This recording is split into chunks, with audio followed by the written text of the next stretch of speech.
It's not COVID. We're ready. At this time, we'll go into our workshop for discussion and update on COVID update and where the schools are today. And I'll turn this over to Dr. Royster. Thank you, Ms. Levis Wells. Good afternoon. Get the opportunity to spend a little time this afternoon and share with you a brief update as to where we are in the addressing coronavirus. As you all know, we are just about in the center of returning elementary grade levels to 5 days a week. And beginning with next week, we'll move the third grade forward, and then we have a phased-in schedule following that for the fifth grade. We want to update where we are with cases throughout the system and cases involving both our students and our employees.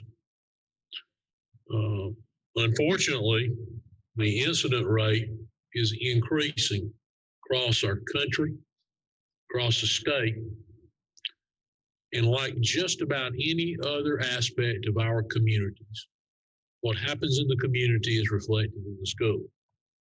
The positive note there is our rate of increase, while paralleling the county and the state, is at a lower, significantly lower rate. We're going to look at that a couple of different ways, one that you're familiar with and one that we are including moving forward. We've done it originally on a 2-week interval, and we'll start doing it this week on a 1-week interval. But right now, if you look at the two preceding 2-week intervals, you'll see the 2-week incidence rate within Greenville County schools was 83.7, ending the 30th of September. In the period ending the 14th of October, 159.1, compared to 2-week incidence rate in the county and in the state. In 9/30, the rate in the county was 209.3, and in the state, 210.6. The incident rate on the 14th inside the system was 159.1. In our county, 252, and in the state, 243.1. In both cases, we were significantly lower than the county and the state. In fact, in the first week, we were at medium while the others were in high. We were at medium. And in the second week, we were in medium. Though we had increased, we were still in medium. The county and the state were in high. Again, 2-week incident rate is increasing across the district, as it is in the county, in the state, and the nation. Any increase, if you use the same matrix that DHEC uses, any increase is going to equal a high rate. Because remember, that second factor they look at is whether it's increasing, stable, or decreasing. Going up by 2, it's going to be labeled as high because it was increasing. Unless it goes into a negative number, which is going to be hard for it to do, building one day upon the other and 1 week upon the other. It's going to be in a high. The cumulative 2-week incident rates are larger for both the county and the state per 100,000 people than GCS. That is, we have fewer cases per 100,000 in the county and the state. This is looking at it just like you would look at a county in the state of a population, total county population less than 100,000. Our total district population, though not tremendously less than 100,000, is slightly less than 100,000. The prevalence rate in GCS, the end of September, was 83.7. The prevalence rate in the county was 202.3. And in the state, 210.6. At the end of the 14th of October, that period ending the 14th, the prevalence rate in GCS, that is incidence per 100,000 was 242.7. In Greenville County, it was not quite, but almost twice that number, 438.3, and in the state, 442.7. Again, we have fewer cases when converted to a per 100,000, which is the metric that DHEC uses. The average number of cases per day over 2 weeks per 100,000. Now, not the positives in the percent of tests, but the number of cases per day over 2 weeks per 100,000. We were at 6 on the 30th. We're at 11.4 on the 14th.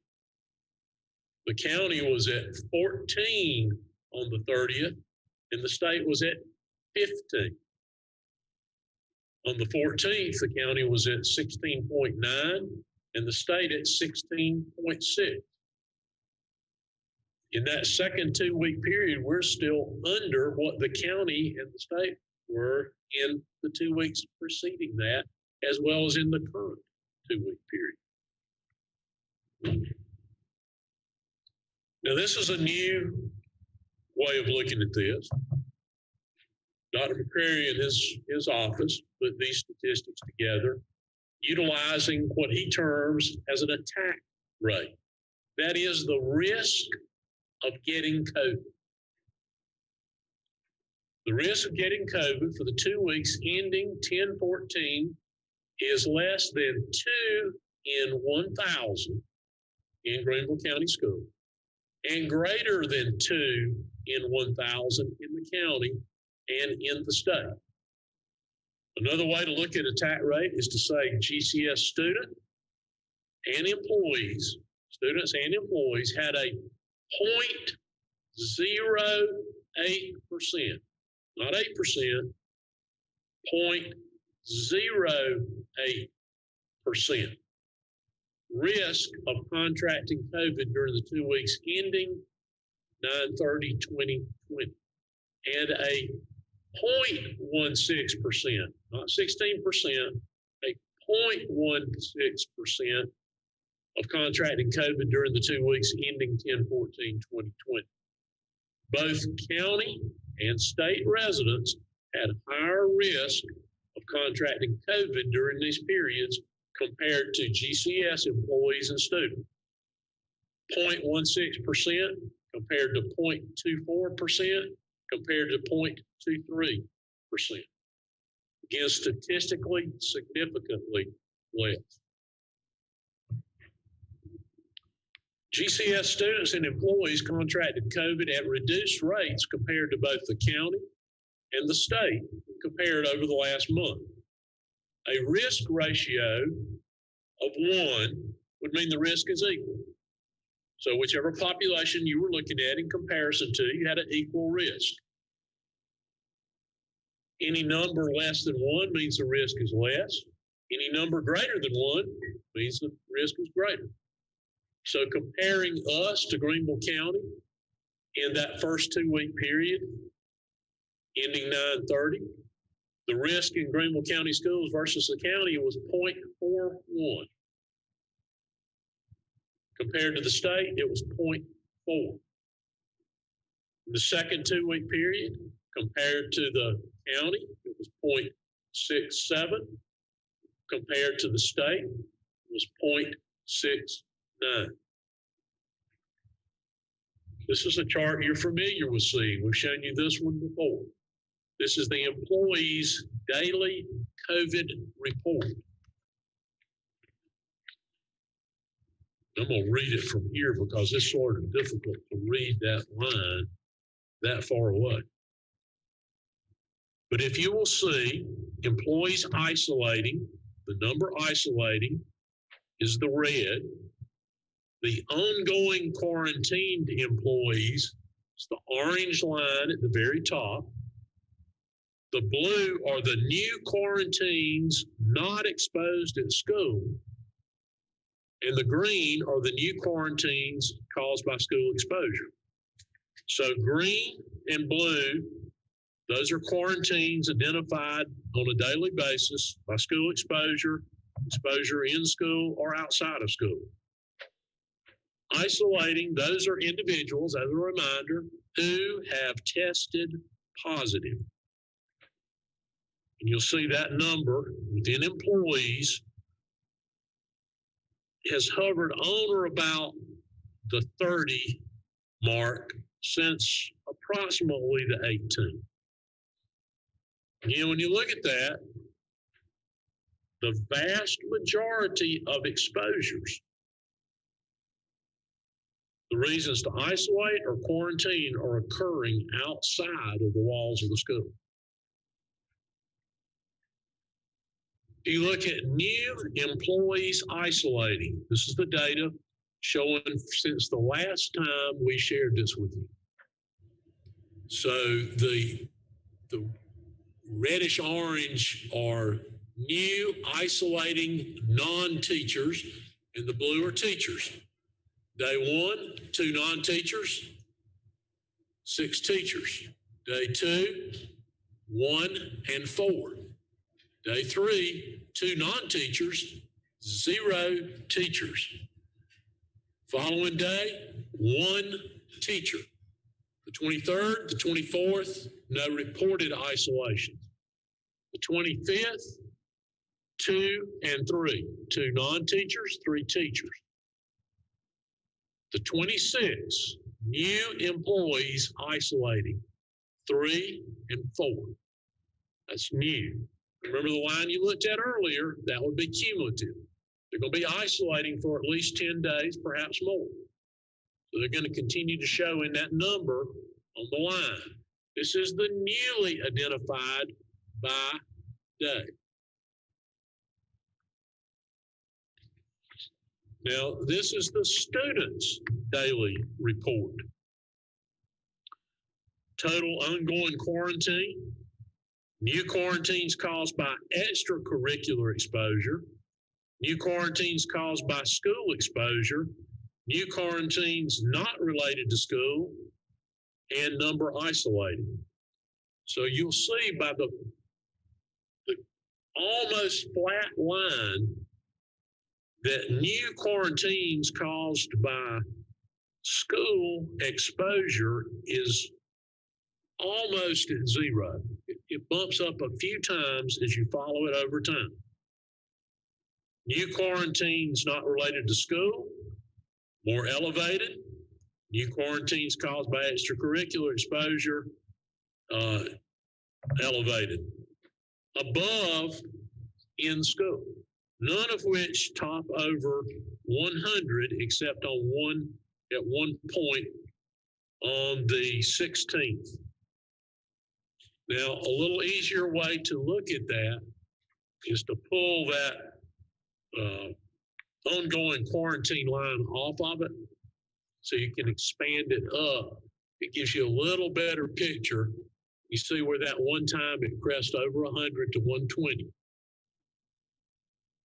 Again, red is isolating, people that have tested positive. Green, new quarantines caused by school exposure. Blue, new quarantines not related to school. And yellow, new quarantines caused by extracurricular exposure. So you can see there, very minimal causation for quarantine by in-school activity. Predominantly out of school or extracurricular.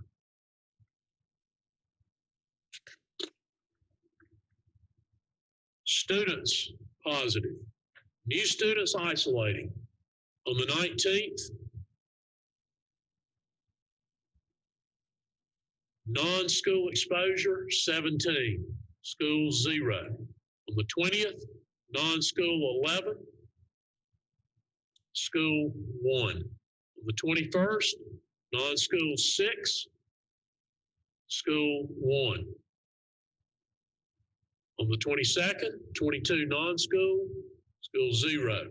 0, 23rd, 24th. On the 25th, 5 and 2. On the 26th, 22 and 2. in reinforcing where those exposures appear to be occurring. Now, certainly a reminder, at every level,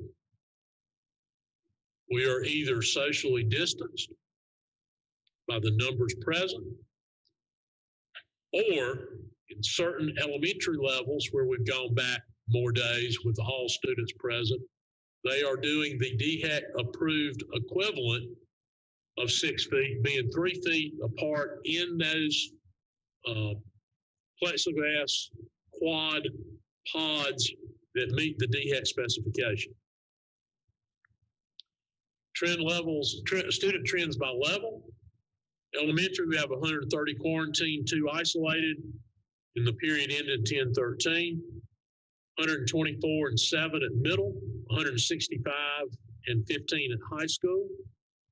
Period ending the 27th. At elementary, we have 197 quarantined, 21 isolated, 99 quarantined at middle, 21 isolated, 238 quarantined at high school, 32 isolated. In summary, what does all that mean to us? Greenville County Schools 2-week incident rate remains at medium risk, while Greenville County and the state are at high risk.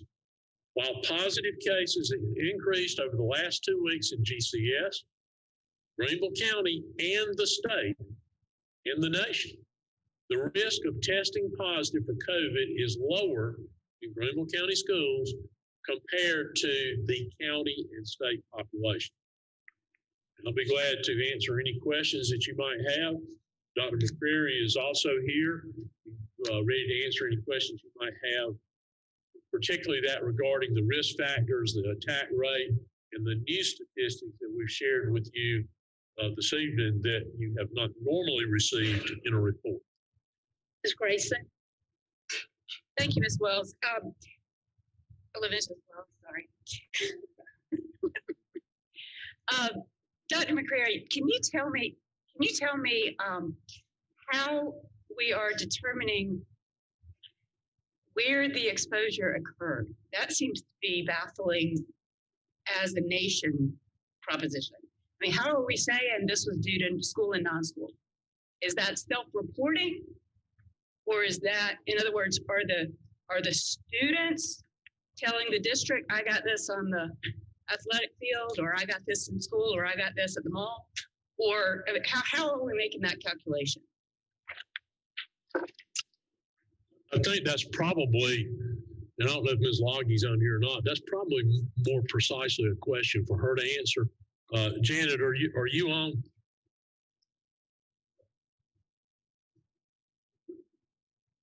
I'm sorry, she apparently is not on.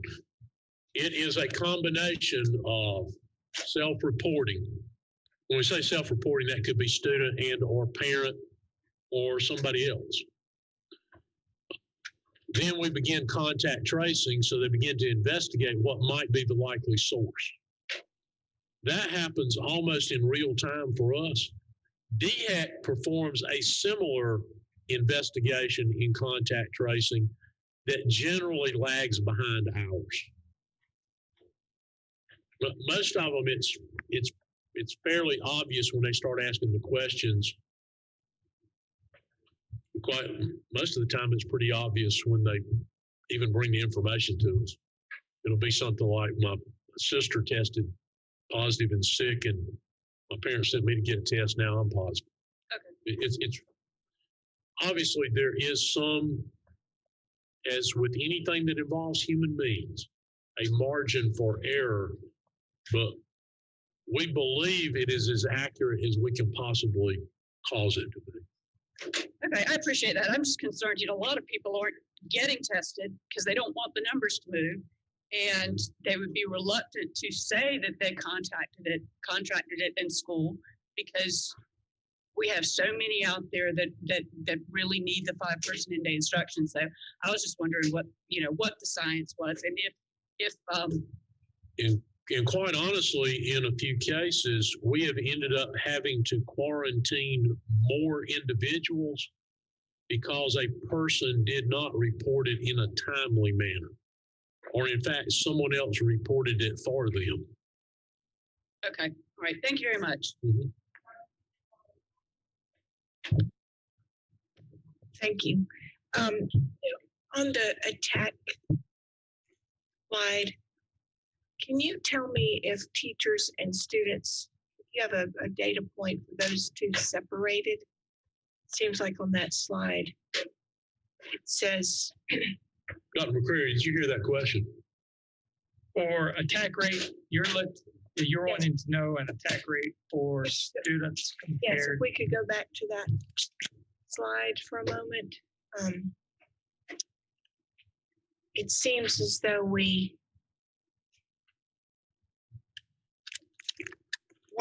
one bullet, maybe it was just about,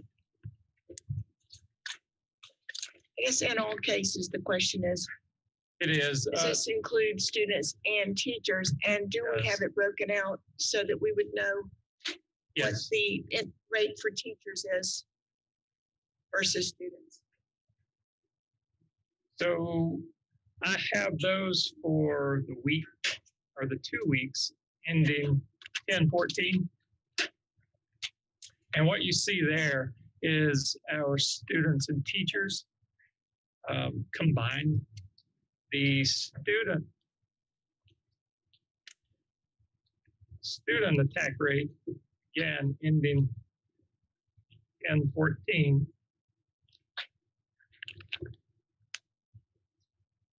is, if you want as a percent, it's 0.12%, or it's 1/100th of a percent as a decimal.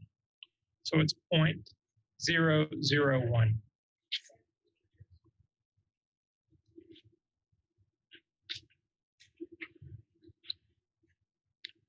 As for 2 weeks ending 10/14 for teachers, the attack rate for GCS is, as a percentage, would be 0.45%, and as a decimal, 0.0045. Now, I would like to ask you to give me the number of individuals in both categories, please. So when you say attack rate, you mean those who we know to be confirmed with COVID over that period. Is that correct? Right. So for the attack rate for employees ending 10/14, that includes the number for Greenville County Schools is 49. That's the 2 week cases prior to 2 weeks. For students,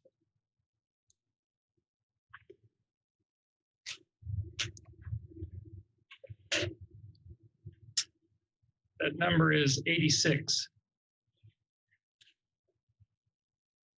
Okay, and while it's interesting and maybe makes us feel a little better to look at the numbers as 0.08% chance, if you looked at it during that 2 week period, if you talk about 49 teachers and 80 some children with COVID in that 2 week period, that affects me a little differently to hear it that way. So I would just like to ask that in the future, when you bring this, you bring it by percentage and by the number, as we've done, but just to put those two together so that we're able to keep in perspective the number of families affected by this in such a short time. Thank you. Dr. O'Connor, where you would find that would be on that employee trend chart and on the student trend chart, which is going to give you every day in cumulative. One of the reasons to look at those numbers combined is the only external comparison we have is a combined number. If you look at the county population, they include in that everybody in the population. So that's why in calculating these, Dr. McCreary used our total population as a factor in comparing to the county and the state and then converted it to 100,000. And that makes sense. I'd just like to also know, I imagine that the rate is higher for teachers, and if we keep that in mind, and also as I said, the number of individuals affected. But this is certainly useful, a useful add. I'd just like it to be mentioned in context with the others, with those distinctions I asked for too. Thank you very much. Are there any other questions? Mr. Sutter.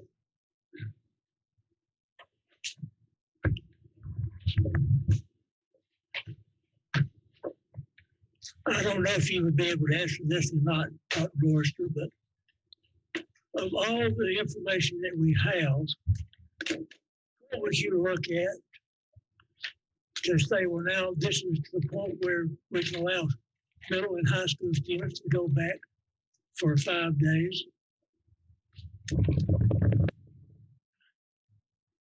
Challenge for that still goes back to our ability to keep them apart from one another. So right now, absent us calculating a way to keep them 6 feet apart,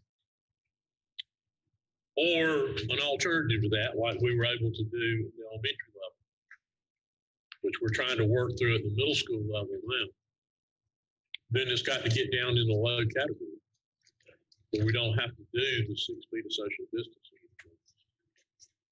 That's still our most challenging group because of the number of them, the size of them, the size of the classes, the size of the rooms, and the number of times they move during the day, and the fact that they are not in a group that moves together.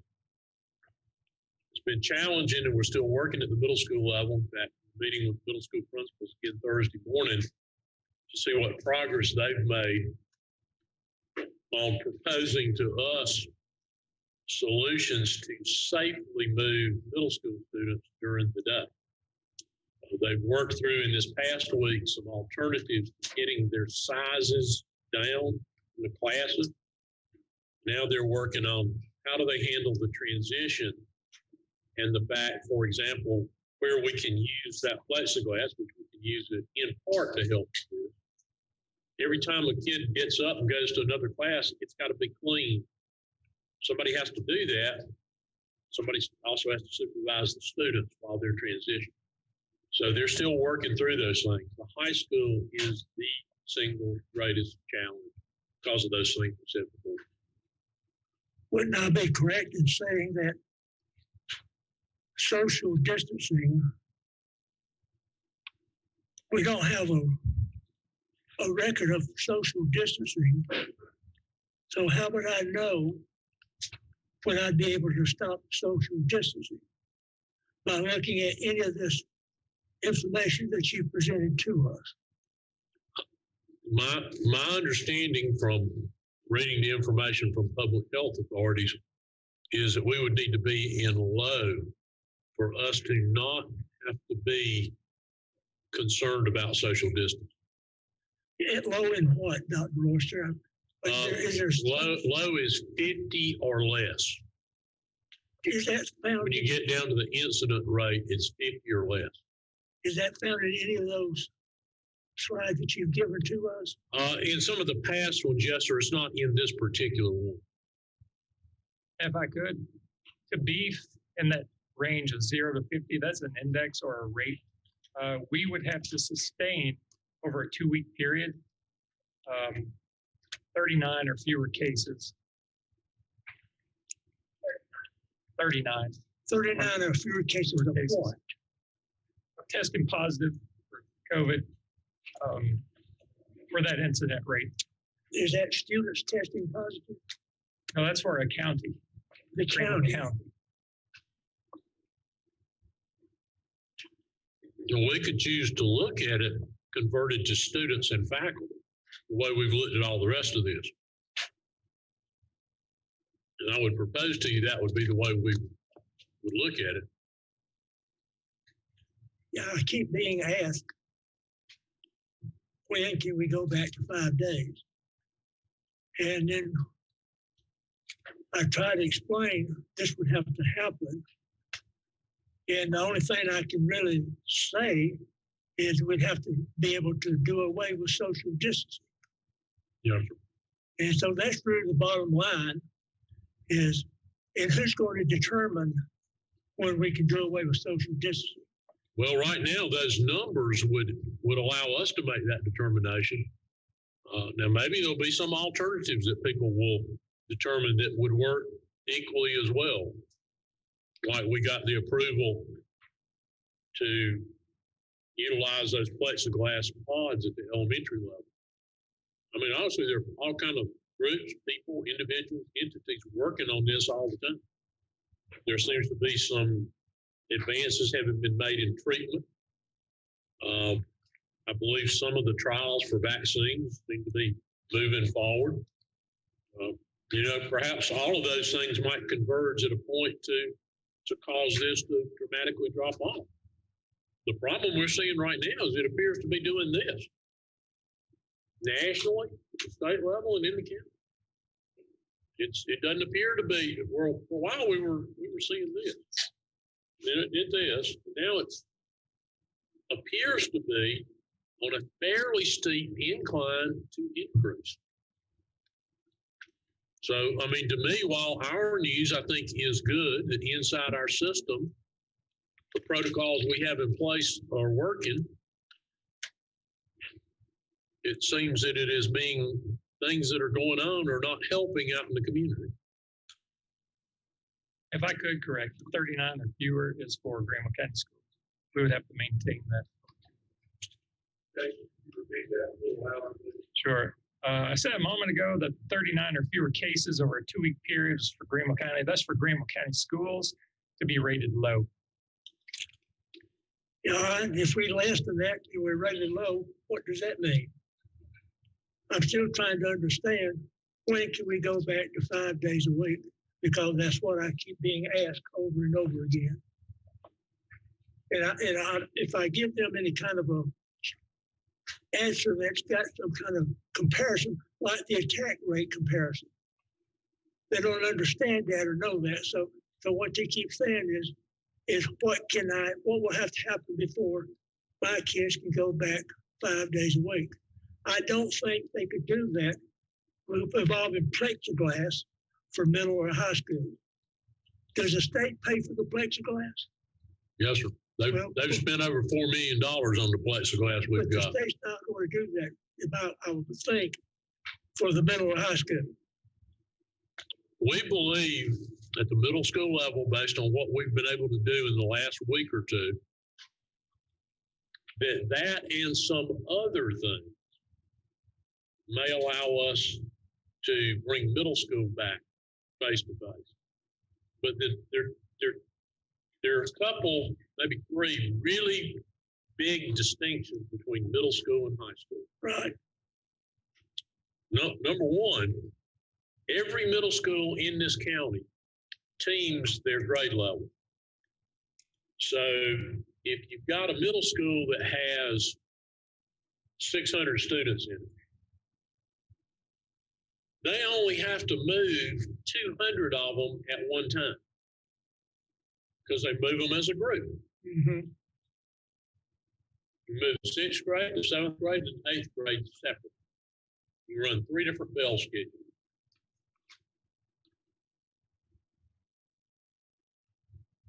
They have the ability to use some areas in their school, move some of their bigger classes to bigger rooms. They have some ability to do that. Middle school is an area where we have a higher percentage of students going to virtual. We've got one middle school that's at 40-something% of their students are in virtual.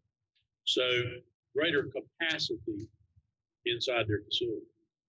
Their students are physically, they're small. Their teachers, as late as 2 weeks ago, were more confident and comfortable in returning them than high school teachers were. When you get to the high school,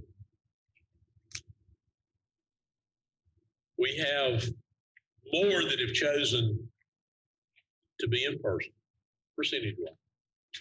not at every school, but across. We have every class change, every student in that school goes out in the hall and goes different directions, which is extremely challenging. Pretty much the elementary students, they stay in the room all day long with the same group of students. There are very few exceptions. Very. Middle school, they come out for certain things. We go to maybe a different math or a different English. Generally speaking, they stay together. High school, that bell rings, they go. If there are 30 people in a first period class, they might go 30 different directions. They might go 25 different directions.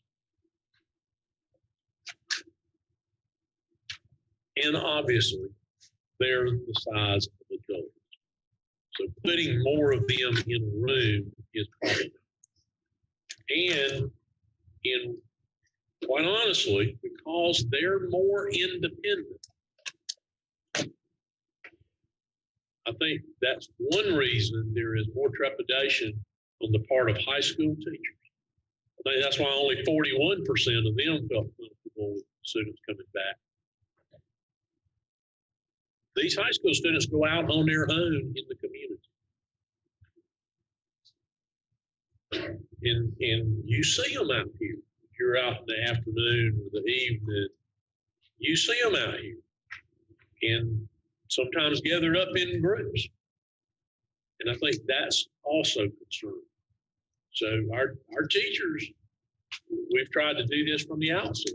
Obviously not, probably every teacher agrees with the approach we've taken. Some of them would like to stay virtual all the time with everybody all year. We don't believe that's the appropriate approach. We also believe that teachers need to be comfortable and confident that it is safe for those students to be back in the building, safe for them. And right now, that is the group that is the furthest away from being confident, the teachers at the high school level. That's also the group that can best function more independently. If I look, Dr. Oyster, at the three things we haven't talked about, if we were to go back, what kind of problem would we have with bus transportation? Yes, sir. And then the second thing is about we would have what kind of problem we have with the teachers, where they'd want to come back or not come back. And so really we could calculate the bus, but we couldn't do that with the teachers unless we asked these teachers under what circumstances or conditions would you come back, or what would you not come back? And we have asked them in a perhaps a less blunt way or less direct way. We've asked them because we've taught them, how comfortable are you returning face to face? And we shared those numbers with you all a week or so ago. And they are not. Less than half of them are comfortable. So that's a key. Number one, that's a key just to being successful, bringing them back. So we still have a ways to go with that, and we still have yet to identify sufficient alternatives to mitigate for that 6 feet. I think we're fairly close at middle school to be able to do that. Fairly close. If I do that at middle school, then that means we can social distance, probably. Well, either a combination of 6 feet or using that plexiglass either in the format we used it with elementary or some other things. For example, our middle schools have 6 to 9 science labs. Does that sound right? So one of the things we're looking at is using them 100% of the time for a regular classroom because they're bigger. Now, we still got to put plexiglass in there, and it has to be a little different design than what we use in elementary. But that is helpful in that setting because we simply won't use them for lab science. But the state won't pay for that. Yes, sir. So if we were to put plexiglass in the middle school, that would have to be at our cost. No, sir. The state's paying for that. The state would pay for that. We have plexiglass on hand to do the middle schools in multiple configurations. But again, that won't help in a regular classroom because their classes are too big. But we convert those science labs. That's a trade-off we can make. We can't make that trade-off in high school. We can't teach chemistry without using a chemistry lab. We can't teach physics without using a physics lab. Quite honestly, middle school, it's not the best thing in the world, but we can teach science without actually using the science labs or using them rare. Is it the best thing? No. But there is nothing about this that supports the best practices as we know. Because we all know the best practices at elementary school are not fostered through having the students sit in a plexiglass pod 4 to a table. These are the most unusual of times, and we're going to have to do some things that are not the best practice, but it's better for them to be there than to spend 60% of their time at home. How can I do a chemistry lab or a biology lab if I'm not in school? Well, now you're coming in 2 days a week. If you chose to go virtual, then you've made a choice up front that you're doing that virtual. Will the 2 days of school instead of the 5 be enough to adequately? Of course, we don't have anything to bank on because we've never done that before. That's true. Now, we do know that the achievement scores that we did get last year actually went up some. So they were primarily AP scores. So, but there is no data. There is no past on which to compare this. There just isn't. While it's not certainly totally reassuring, I think it probably is to a degree reassuring. It's not like everybody else is in school all over the country and everybody's proceeding as normal and we're the only place this is happening. Unfortunately, it is happening throughout the country. Now, the other thing that we are working on that will be more evident after we now have some data to base it on coming out of the first 9 weeks, what kind and how much remediation can we do?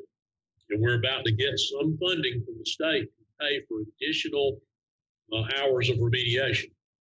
And so one of the discussions we had just this past week, the middle school and the high school level, what plans would those principals propose to get more time for students to come in that need extra help? And what would that look like? Not everybody coming in more days, but either on Fridays or, we do this on Saturdays in the regular school year at certain schools. What can we do? What opportunities can we set up for students to come in and get additional help at non-traditional times? So we're moving forward with that in the next several weeks. I'm just looking at a point when we can say this is what's got to happen. When this happens, it will go back to 5 days a week. Other than what I've already said to you, Coach, I don't know anything else to say about that. I would love to be able to say to you that on January the 12th, we can go back. Well, I'm not looking for the date we go back.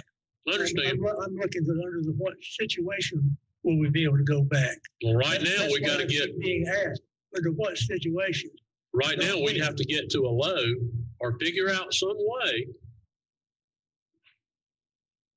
that we can keep people 6 feet apart or whatever medical science says is the equivalent of that. I see a better chance for the middle school. Yes, sir. I So do see we. no chance for the high school. I would say slim chance for the high school. As long as we got to contend with social distancing, Yes, sir. then we can't make any recommendations or suggestions. And our school board won't be able to make any kind of a decision until we're informed by years that we're to the position now, we'd like to go back to that 5 days. So that's what we're doing. I'm not saying I'm waiting on the school board. I'm saying I'm waiting on my superintendent to tell me, when he thinks we will be able to go back to school. Because they keep saying, well, when are you going to vote to go back to school? Say, I don't vote to go back to school. I wait on the superintendent. And the superintendent is the one who was leading our school district, not the school board. And so he would tell me that. And as I know that you're fully aware, we'd like to be back in school 5 days a week as normal tomorrow. But we've also made every decision, everything that we've implemented, every plan that we've designed has been based on the advice we've gotten from public health, medical professionals, and taken into account as our primary concern the health and safety of our employees and our students. And right now, I do not see a clear, fast path for high schools to come back 5 days a week. I, like you, believe we are very close with middle school. We still have a few issues to work out there, and we need to make sure that we have appropriately built confidence among the teachers at the middle school level based on their thorough understanding of what we would do and how we do it. And we're working on that right now. Do we have any parents involved in this decision making? When we put our plans together, if it involves somewhat altering the basic plan that we developed over the summer, then we gather parental input on it. We do it once we've decided here's a path forward that satisfies the requirements of the explanation. Yeah, I just saw where one parent said that it'd be nice if we had some parents that would help make these decisions.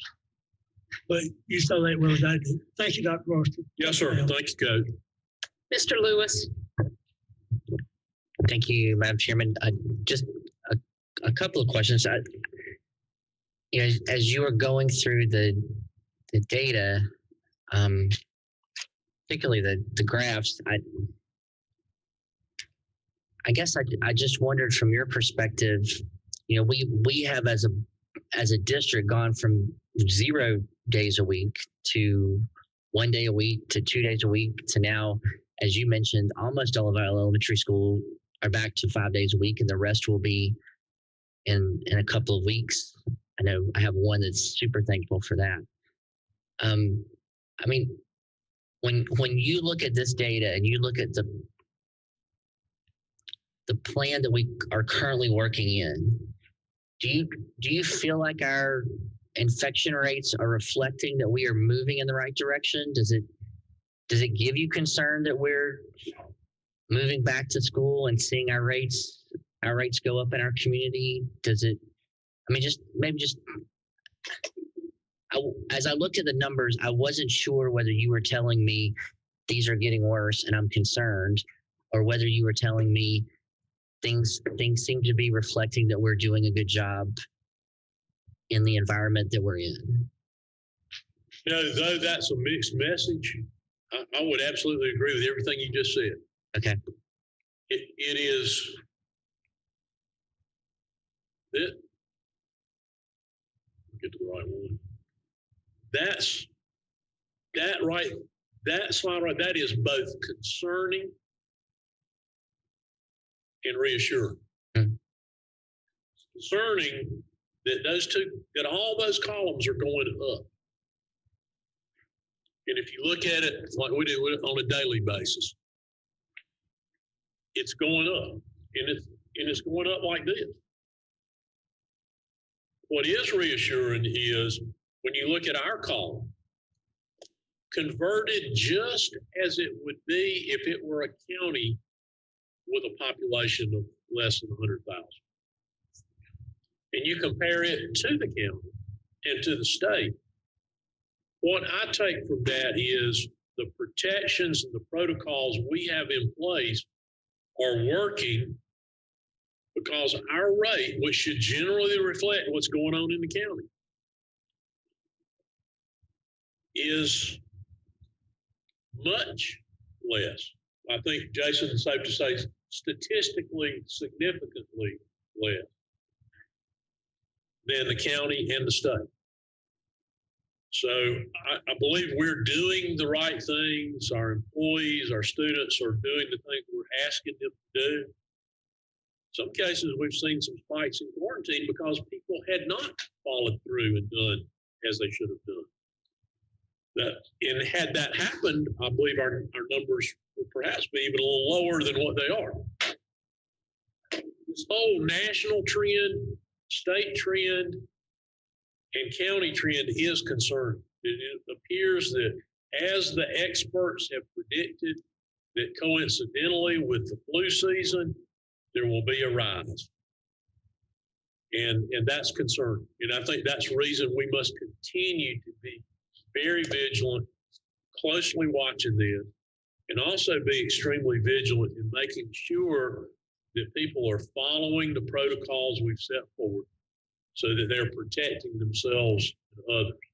So I guess really what I share with you tonight is a note of concern, a little bit of a warning, so to speak, that we're not moving the right direction, but a reassurance that we have created an environment inside our district that is safer than out in the county and out in our state. And as long as we can safely do so, we would certainly recommend that we continue forward on the path we're on.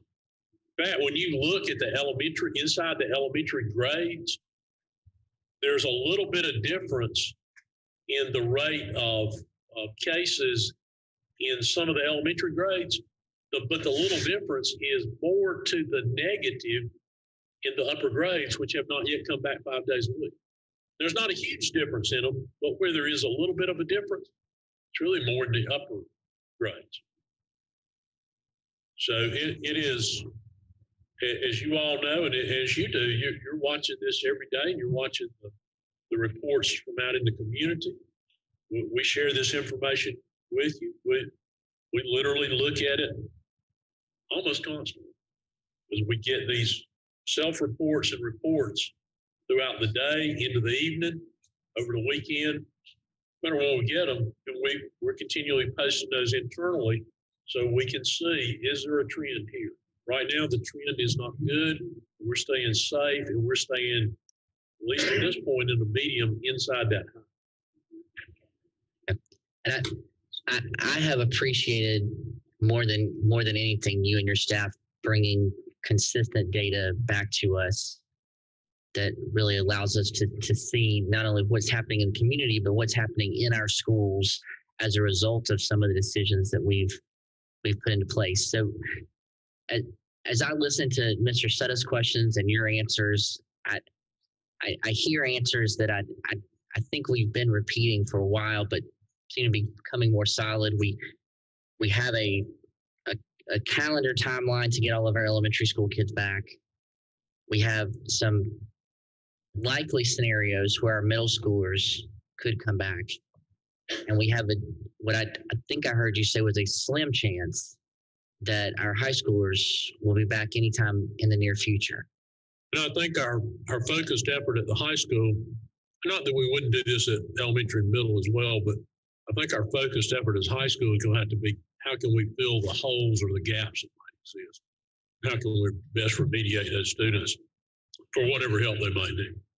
So I guess that was my question for the high schoolers is, okay, so we can accept as a community that maybe not every high schooler can get back, but surely there are subsets within that population that need to be back 5 days a week, whether because of IEPs or because they're struggling or because perhaps online learning isn't working for them and the way they learn. I mean, are there opportunities on the table that we don't have to wait until all high school kids can go back 5 days a week, that we might see some subsets of those kids be able to return at a more accelerated pace? That's possible. I think what's more likely is that they would come back for additional time for focused help. For example, a particular student might only need help in math, and they'd come back for extra time in a smaller group focused on math. I think that might be more likely than them just coming in to go 5 days to every class. I think that's probably more likely. I think we get we would get more, and ultimately students would get more out of focused, targeted intervention or support. Are you talking about like study halls? Like these are like elective times for kids? Tutoring, academic support, that kind of thing. Okay. But would they be elective, or this would be a teacher saying, hey, Derek, you're struggling with calculus, and here is an opportunity for you to come back and let me catch you up? Okay. But more in that vein, we have the, Mr. Reimer is working now with the high school principals. And because we don't have a firm timeline on middle school, Dr. McDonald's working with the middle school principals. What might those opportunities look like, and where would they be focused? Well, part of the ability to focus them depends on us getting the data back from the testing that we've done, the benchmark testing, as well as the grades that they've accumulated in this reporting period, which is coming to an end. Yes, sir.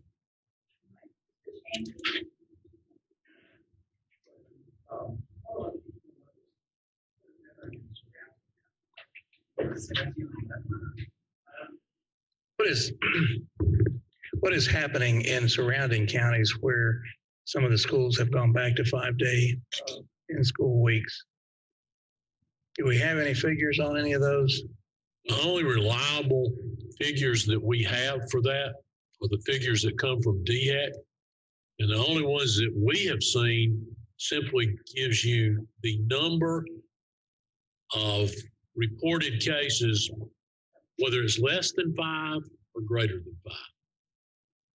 And it doesn't tell you how many are quarantined, so only those isolated.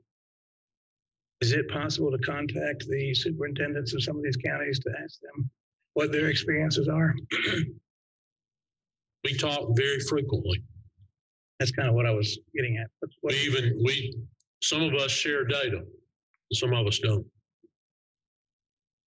But do you have a feeling for what's happening in those counties? Are they doing well? Are they doing poorly, or somewhere in between? I'm not sure.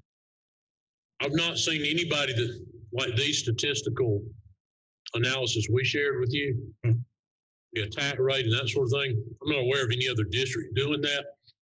What they do is more like what we've shared with you up to this point. And within the last week, I've seen numbers from other districts.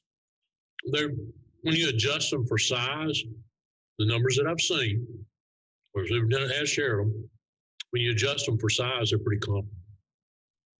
So they're not, in other words, they're not having a huge spike in their schools as a result of going back 5 days. Another question: are those? Well, I don't have what I would call reliable data from any place where they have high school students back in 5 days a week in person.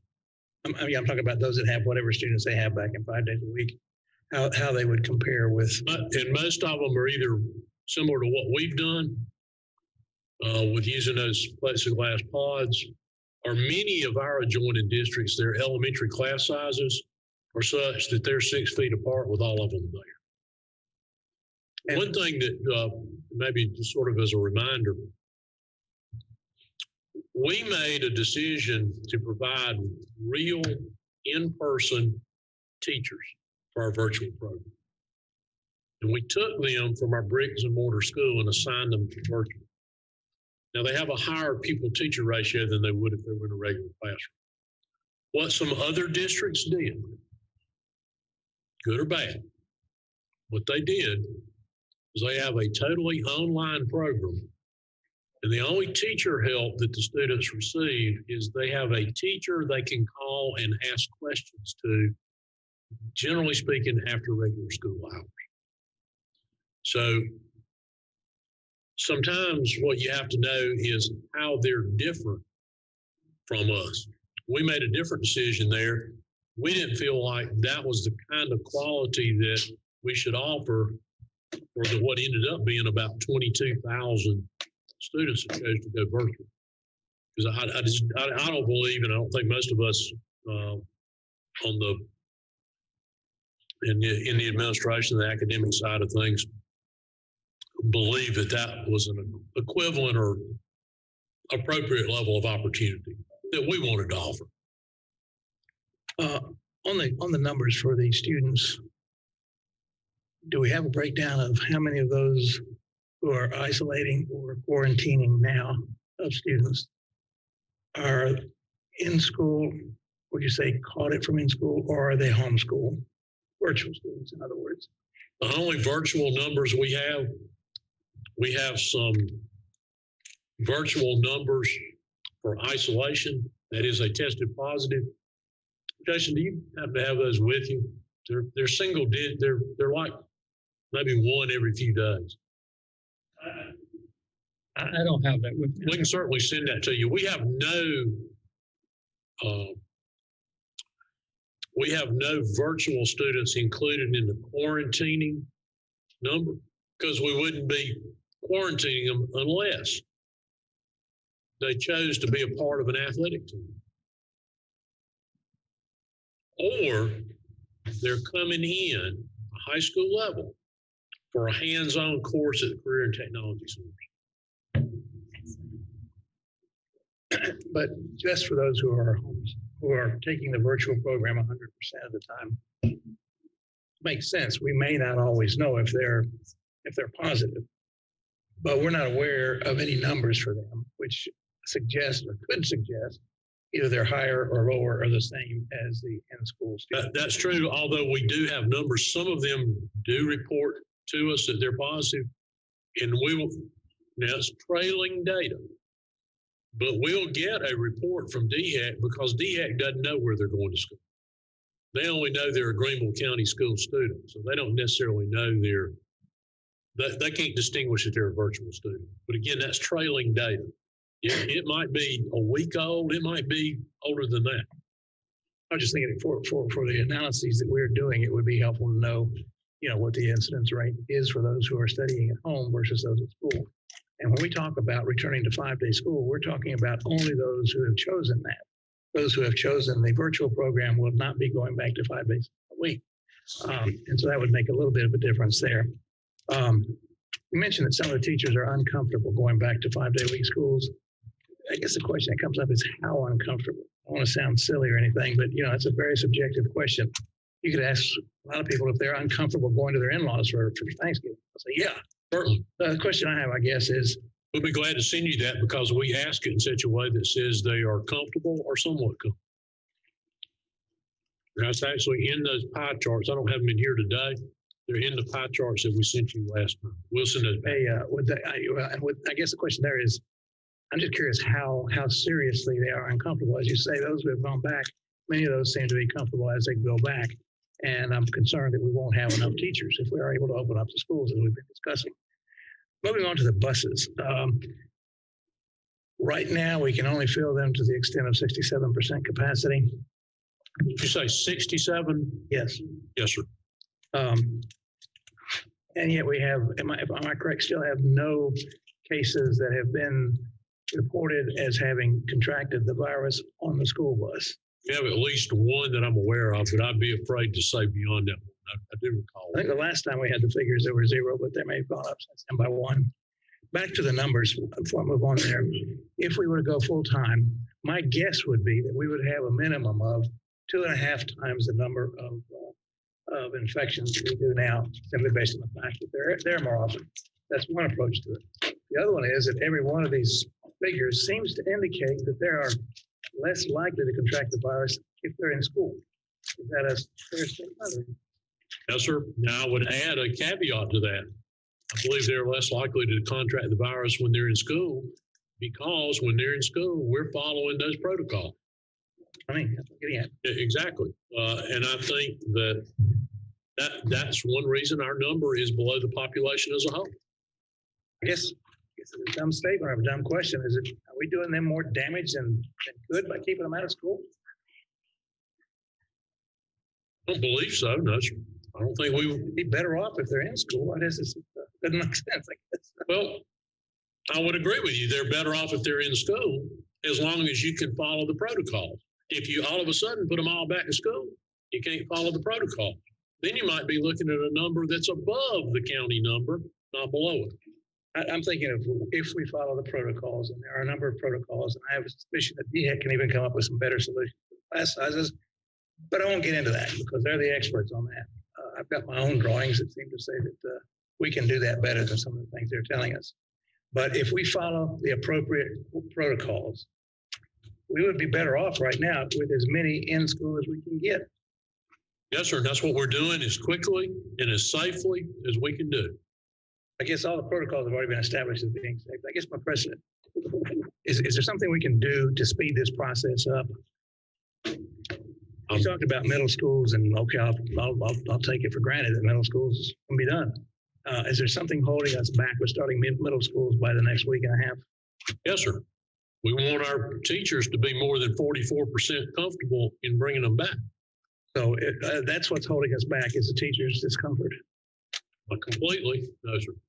But it'd be nice to have some sort of, here's the bottom line. Here's what we're facing, because you would be amazed at how many teachers are blowing me apart, or parents, because they have no clue when, where, or under what circumstances any of their kids will be allowed to go back to school full time. And they keep telling me over and over and over. And I think Coach Sutton said the same thing. They're telling him, why can't we have some sort of a plan that says as soon as we can get the pieces or something like that to tell the parents, here's what we're going, because they're sort of wandering around in the dark right now. I know it's easy to kind of keep it back, but is there anything we can do to help let parents know what is happening, what will happen, what we've been allowed to do, and what we will do? And then, like we're doing with the elementary students, we're going to phase them in over 2 or 3 weeks. We could do the same thing, whether it's 2 or 3 months or 2 or 3 years with the others. I guess what I'm talking is everything I get is nobody is telling me anything, whether it's teachers. I've gotten a lot of teachers saying the same thing. I'm not being told anything. It's just kind of wait and we'll tell you. Is there anything we can do to speed up that communication with the parents? Family, I would first say to you that fully 1/2 of parents in the school district know exactly when their students are coming back to school. Yeah. Only 1/2 of them, yes, sir.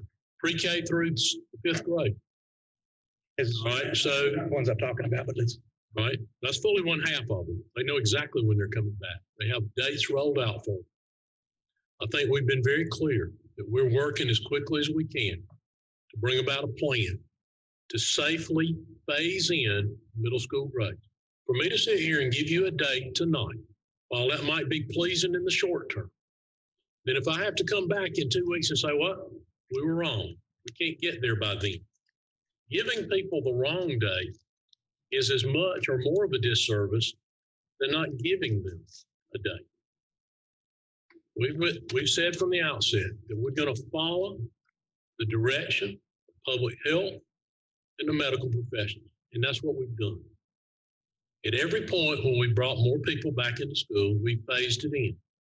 And we've made announcements about that phase in weeks in advance. And we will continue to do that as soon as we can develop a plan to safely return to middle school students. You heard part of what I said, but I'm not sure you heard all of what I said. We've got to increase the confidence level of the middle school teachers. But we also have to make sure that we can safely accommodate the larger classes, and there are 500 of them that have 26 or more students in them, not including classes like PE and band and chorus that traditionally have even more students than that in them.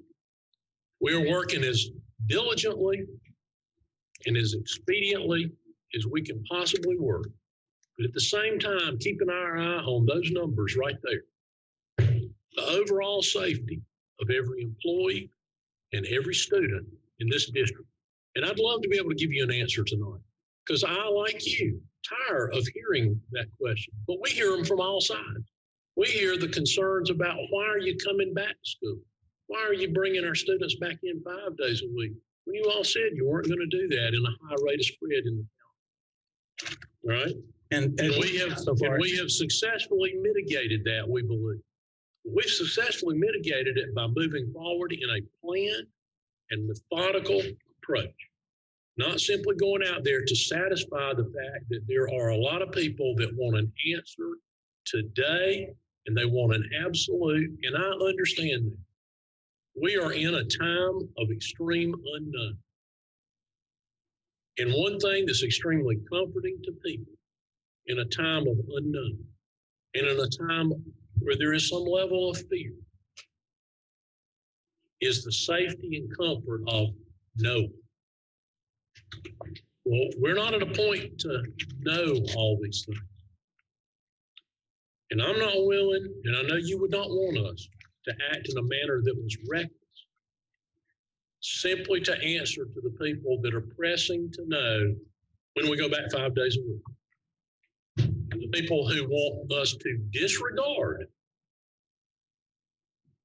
the advice and the knowledge of public health and medical and scientific professionals.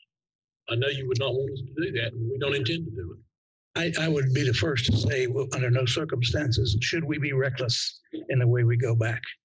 But you and all of us have heard the number of students, the number of parents who are suffering exponentially more every day when they're told simply, well, whenever we can do it, we will. And they're suffering tremendously, and it may be just as reckless if we don't do something about it as quickly as we can. I think there are ways for us to get most of our students back in school, and I would suggest that we go in that direction.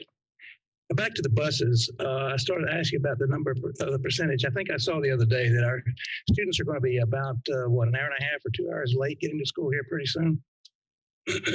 We have some 600 middle school students that will be approximately a half hour late, some as much as an hour late. We have over 800 high school students. That's only based on the return of elementary students. When we return middle school students, while it should not dramatically impact late arrivals at middle school, it will further negatively impact arrivals at high school. Yes, I understand. So I know part of, if not all of that problem, or at least a significant part, is the lack of bus drivers.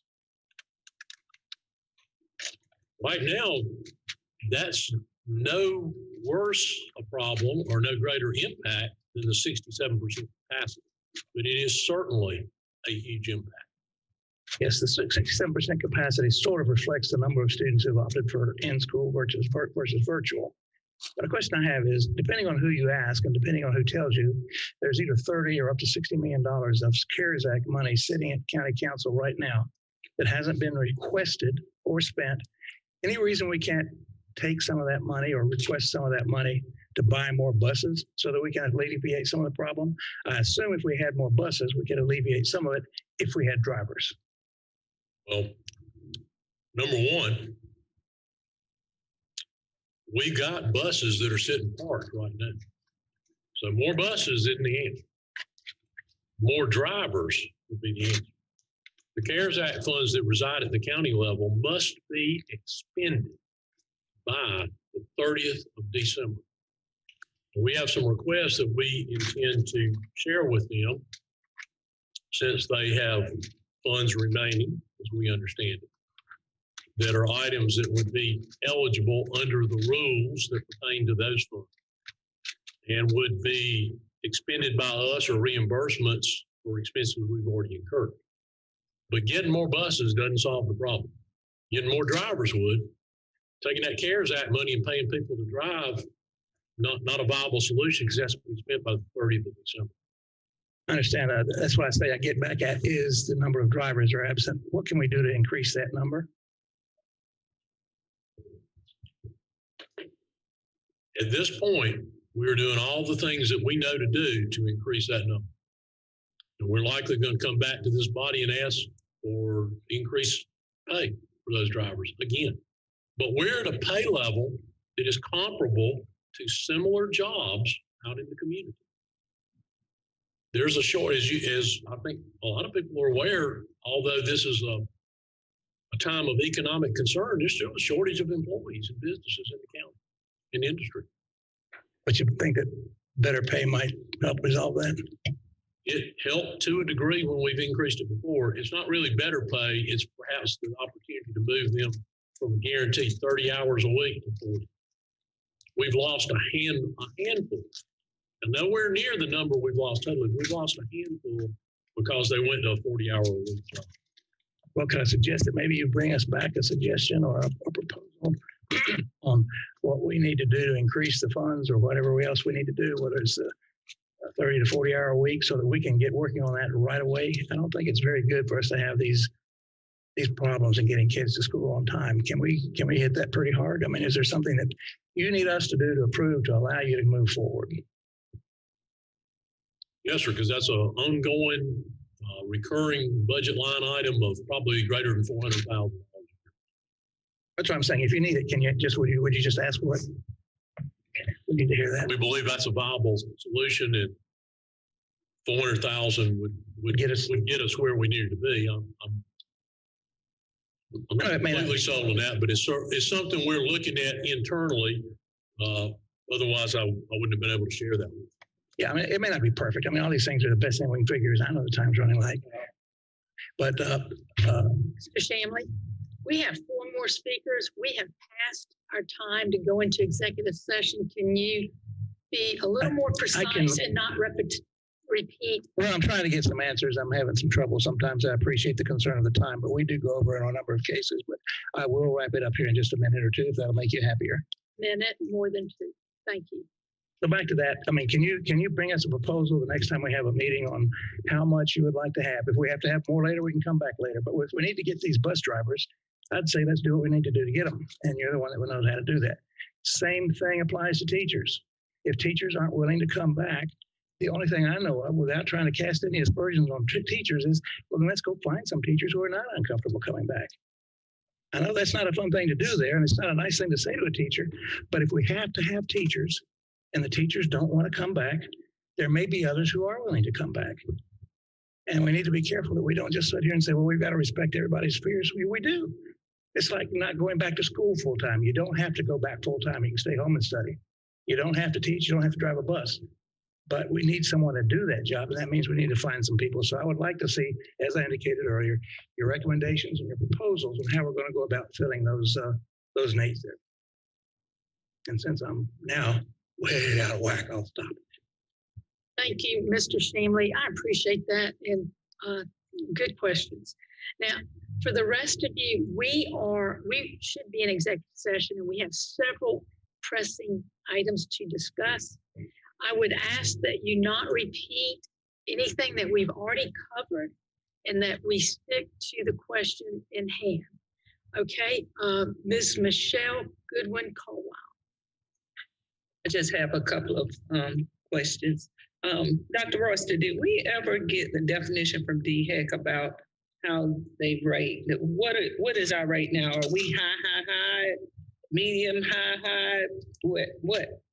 I didn't see on our last report, which would have come on Thursday, we were across all 3 high. All 3 high. Mm-hmm. They changed the reporting date from Mondays back to Thursday. And I don't think I mentioned this earlier. This data we shared with you, those were 2-week intervals. This week, we'll do the next week from the 14th, and we'll start creating these statistics, the ones that you've seen for the first time tonight, once a week. And we'll, Dr. McCreary and his department will calculate those on Friday following the new DHEC report on Thursday, because that gives us a basis to compare.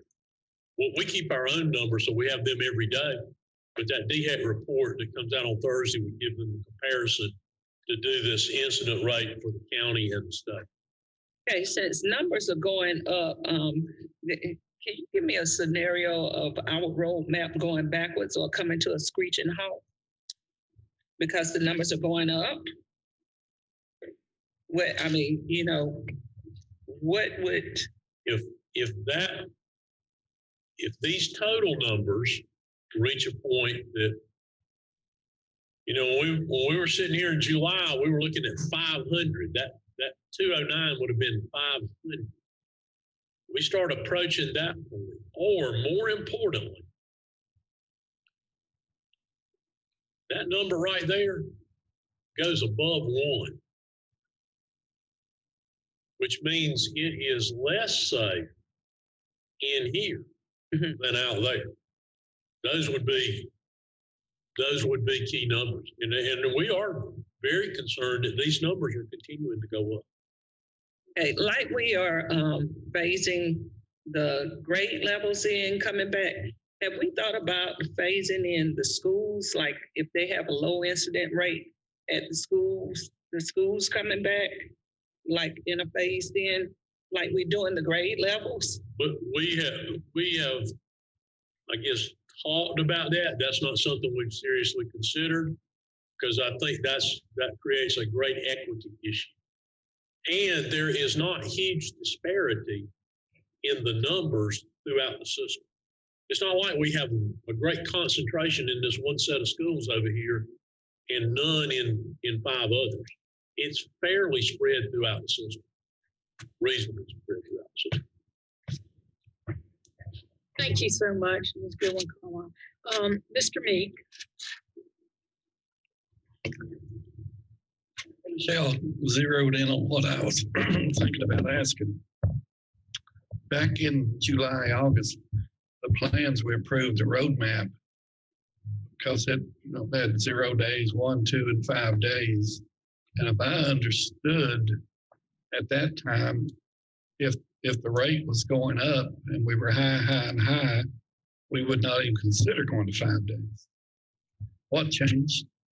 Biggest single change was our ability to mitigate for that 6 feet of social distance. Because everything in July everything that we planned, the base for everything was being able to follow the direction from the public health authorities that this is what you do to mitigate the disease. Frequently wash your hands, stay 6 feet away. If you can't, make sure you're wearing a mask.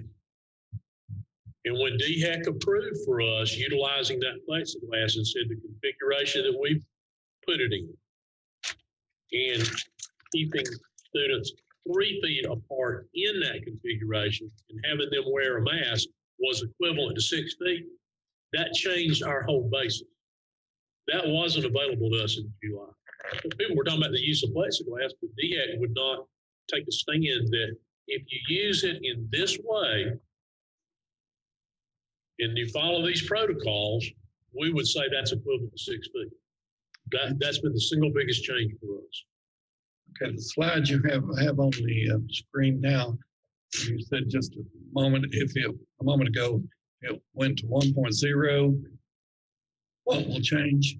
Well, if we go above 1, that means that it is less safe inside the school than it is out in the community. And that would be extremely alarming. And also, you mentioned the number 500 for. If we were looking at 500 in July, I think that would certainly be a point we would be very concerned. So I don't, there is no, some days it would be helpful if there was absolute guidance and you didn't have to make any decision in this, as I know you all are aware. In other days, it's good that there probably isn't, because you can take into account things like this. Well, our rate of spread inside the system is significantly less than outside the system. I would hesitate to say a number, but I would be extremely concerned if we hit 500. And we're not moving the right direction. How often are you going to send us these numbers? These are the first time I've seen Greenville County School numbers. Statistically. You're talking these particular numbers here. This is the first time we presented it in this way. Right. We'll send those to you when we do them at the end of the week.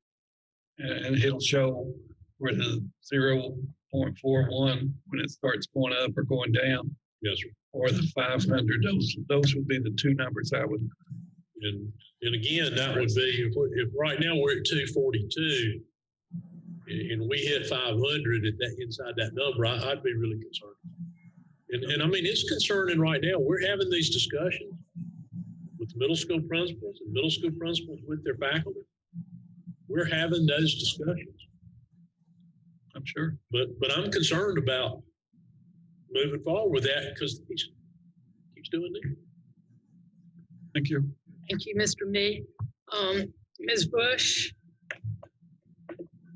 Yes, thank you, Dr. Royster, for the information. It makes it, I don't know, it's a lot clearer than being able to see the numbers in comparison to us as being the Greenville School District as being a small county because of the numbers that we hold within our students and our support staff and our teachers.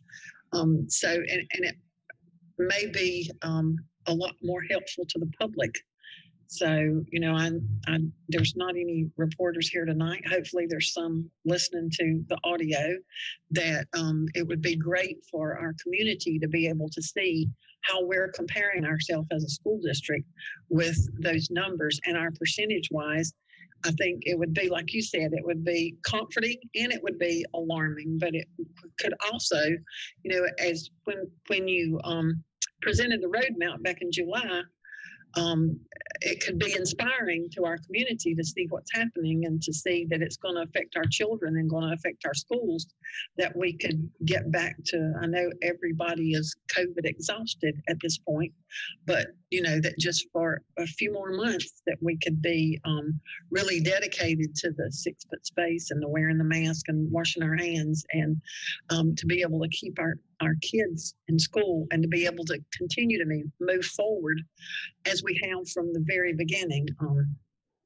The question that I do have is about the buses, because that's just really critical in getting our students. And, you know, I just don't see how we can operate when we're going to have kids an hour late that are missing a whole first period or first class, or how we're going to adapt to those issues.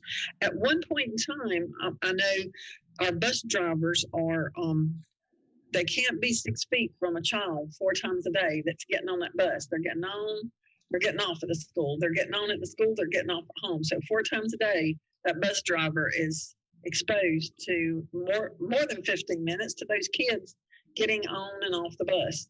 And there was discussion at one point in time about putting some type of barrier, as a lot of city bus systems and a lot of bus systems have done, and the state said no, they wouldn't contemplate that. But am I correct in saying that I just recently heard that there might be a possibility that barriers, so that it would make it, as we do these job fairs and we really try to do what we can as far as salary wise to recruit bus drivers, that if that was the component and preventing some of those bus drivers from coming back or someone from coming to work for the district, that safety issue, that there would be something there to protect them.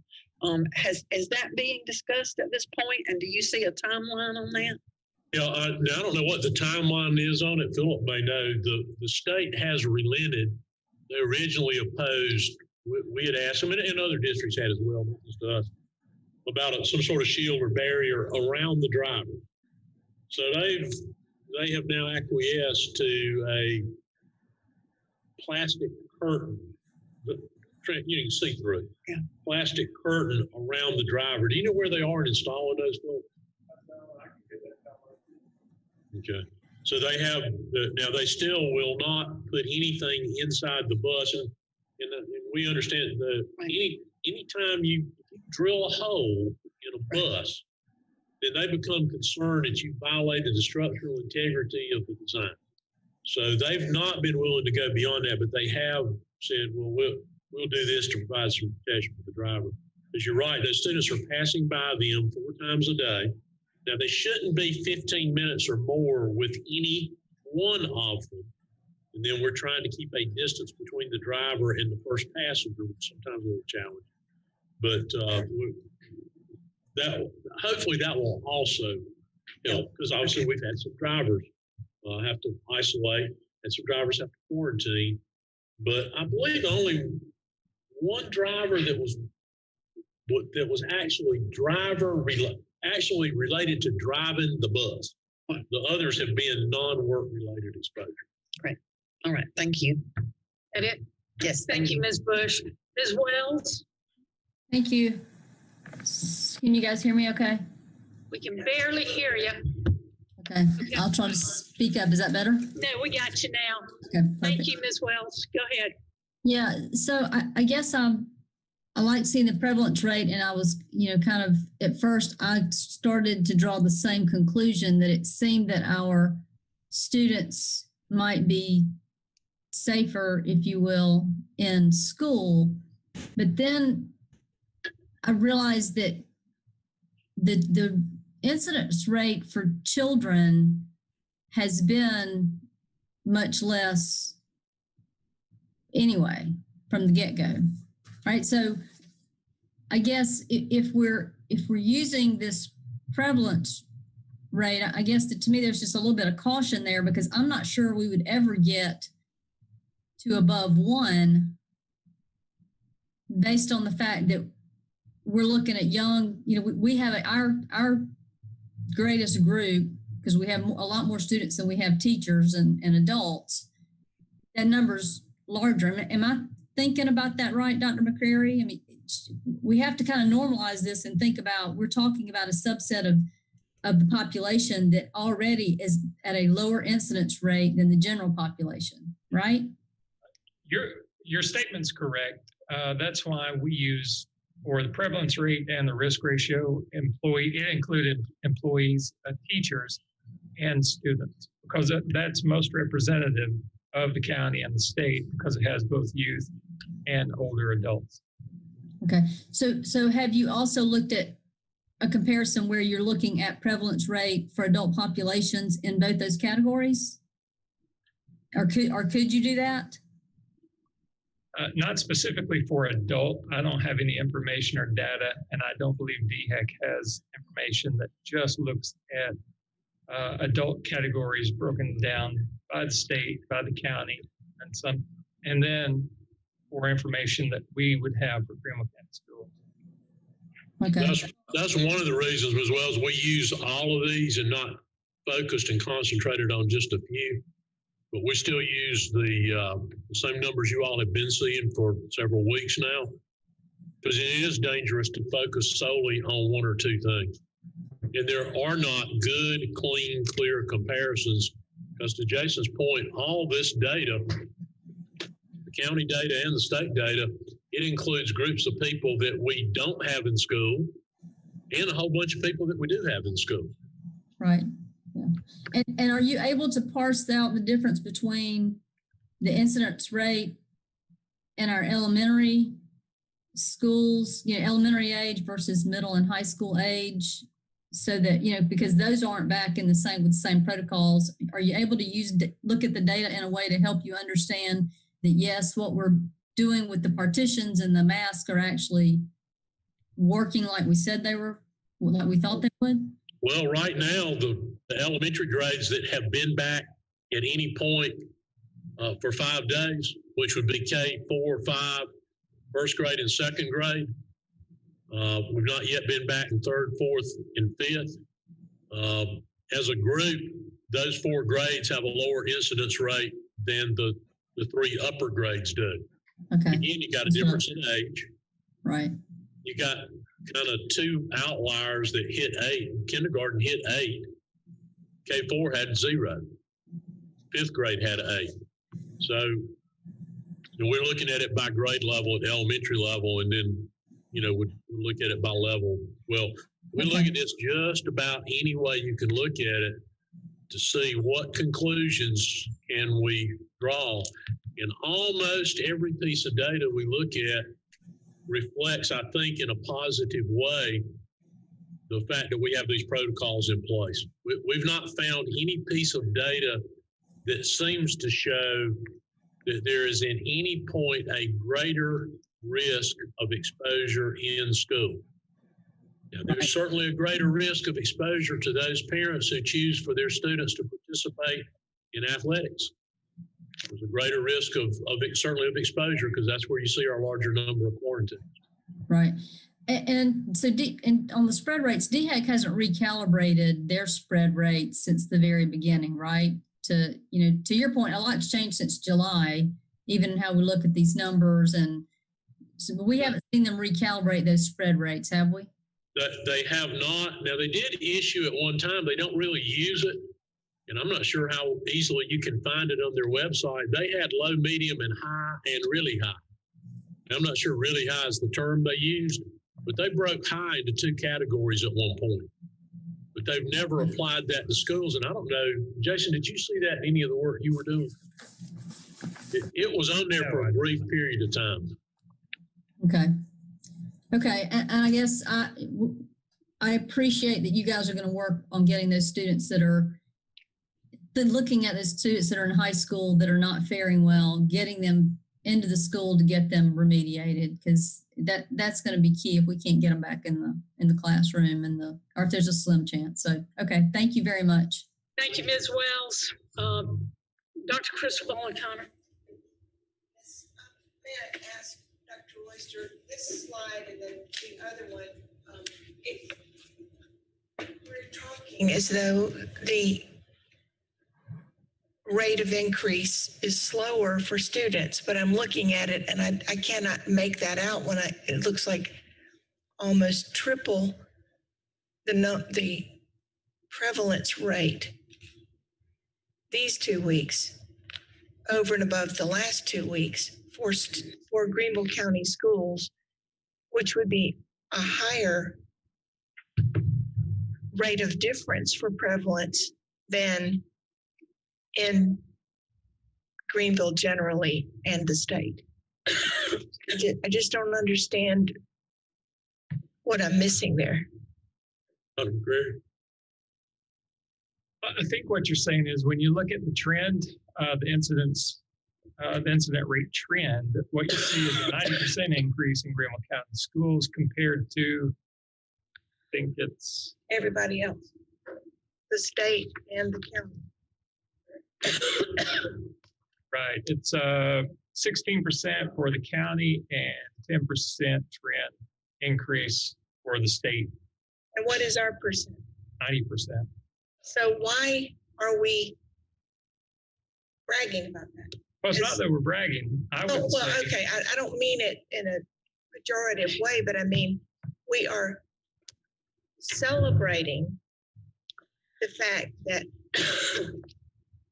what we're doing looks better inside the school district than outside, but that's not what these numbers say. No, well, it's difficult. You want to look at the trend, but it's difficult to make comparisons when your in size for the district's about 85,000. So small fluctuations change the percent increase or decrease in a pretty significant way, just visually looking at it. The best example I can give is if in the first week you have one student case or employee case, and then second week you have two, then the trend for that's 100% increase. So the smaller the numbers you're looking at, the greater the difference when you have changes. So when you're looking at the county, it's a 16% change. Well, you're looking at about 530,000. And that 10% change in the state of South Carolina from 1 week to the other, you're looking at like 5.2 million. And so that one's not going to change a lot. It would take significant numbers to change trend rates for a population of 5.2 million. So that's what you're seeing when you look at that 90% and try to compare it to the 1610. Couldn't you do the math controlling for that so that you could make meaning of the numbers better? And we do. That's why we look at it as a population of 100,000. If you look at it per capita, then you can make comparisons across Greenville County schools in South Carolina, because it extrapolates up based on the proportion of your population, multiplying by 100,000 levels playing field. So we have a smaller population to begin with. We extrapolate that up to 100,000. What if we had 100,000?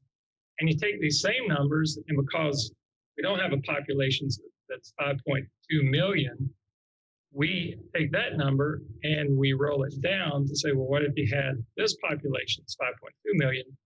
What does that look like for 100,000 given that population? And that's why, we could take that number, and it doesn't have to be multiplied by 100,000. It could be multiplied times 100 or any other number. It's just in health science, typically it's 100,000 because that's the types of numbers people work with. Dr. Cristobal O'Connor, my apologies for interrupting, but we are so far behind. Is there any way you could send the district a question and then they can follow up with they can answer? because we are way far behind. We have speakers that are going to be sitting out there waiting and waiting and waiting because we have several things to discuss in executive session. Okay. Will you write? Would you just send them your questions? That's not really my purpose right now. So it was to make a comment about how this data looks and to understand it. Yes, ma'am.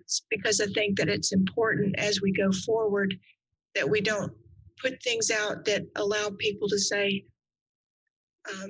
to make an interpretation that this is almost minuscule if you're inside the schools and so much better inside the schools. Those are some of the comments that have been made.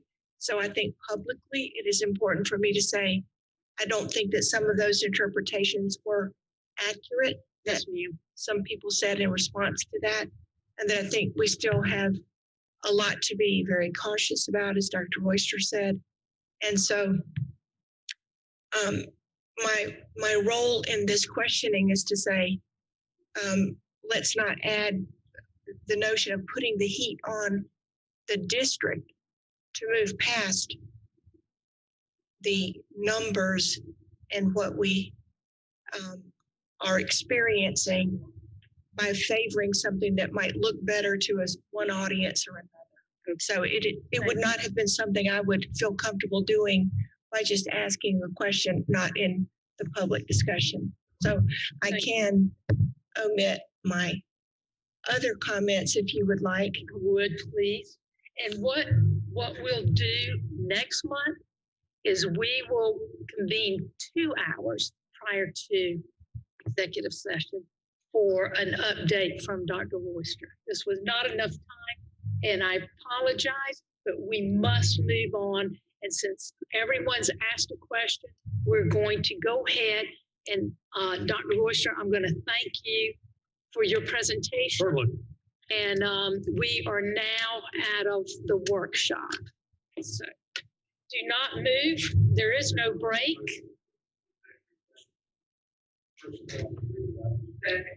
So